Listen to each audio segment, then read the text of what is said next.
This Explain Everything video is intended as an instructional resource to help teachers to more effectively conduct the lesson as described in the teacher notes in this unit. The same acceptable use policy restrictions apply to this video as they do to the rest of the curricular materials made available by AMTA. Consider an equilibrium system of an aqueous solution of an acid. We can use the conductivity of the solution to determine the extent to which the equilibrium favors either the reactants or the products. We will use a vernier conductivity probe to determine the conductivity of a variety of 1/10 molar solutions of acids and bases.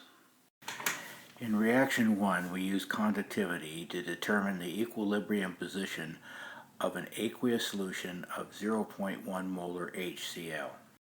The two bases competing for the acidic proton are water and the chloride ion.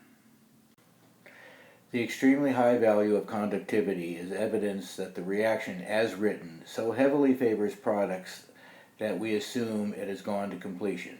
That is, there's essentially no HCl left in aqueous solution. We conclude that water is a much stronger base than is the chloride ion. Next, we examine the conductivity of a 1/10 molar solution of acetic acid, abbreviated HAC. The two bases competing for the acidic proton are water and the acetate ion. Here we see that the conductivity of the solution is considerably lower than that of the hydrochloric acid. From this reading, we conclude that the equilibrium position strongly favors the reactants. Therefore, the acetate ion is a stronger base than is water. Suppose we had a way of combining only acetate ions and hydronium ions. Based on what you learned in reaction 2, would you expect reactants or products to be favored in this equilibrium? Why?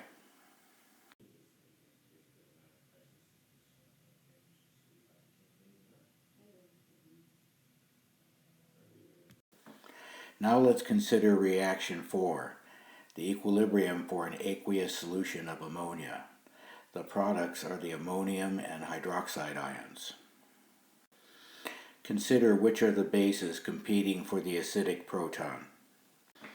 From the conductivity reading, determine whether the reactants or the products predominate in this equilibrium.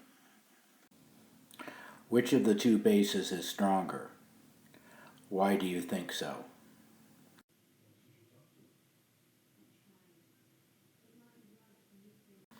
Suppose, as you did in reaction 3, that you had the way to add only hydroxide ions to a solution containing only ammonium ions. Would you expect reactants or products to predominate in this system? Use your conclusions from reaction 4 to help you with this question.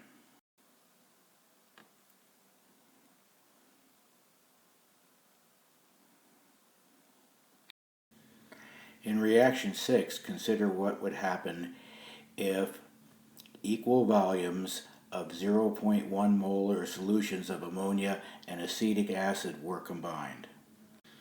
First, identify the bases competing for the acidic proton. Note that the conductivity reading is almost an order of magnitude higher than it was for either the acetic acid or the ammonia. The high conductivity should allow you to conclude whether reactants or products predominate in this equilibrium. If you are uncertain how to answer the last question, consider the conductivity of this 0.1 molar solution of sodium chloride. The high conductivity reading is good evidence that the sodium chloride is completely dissociated in solution. The conductivity of this mixture of ammonia and acetic acid is only about half that of the 0.1 molar sodium chloride. This is to be expected because the combination of equal volumes of these two solutions cuts their respective concentrations in half. You should now have enough information to decide whether ammonia or the acetate ion is the stronger base. Pause the video to consider your response to this question.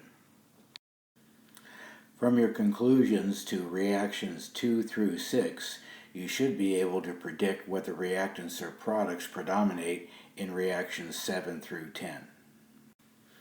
The 5 bases you've studied thus far are chloride ion, acetate ion, water, hydroxide ion, and ammonia.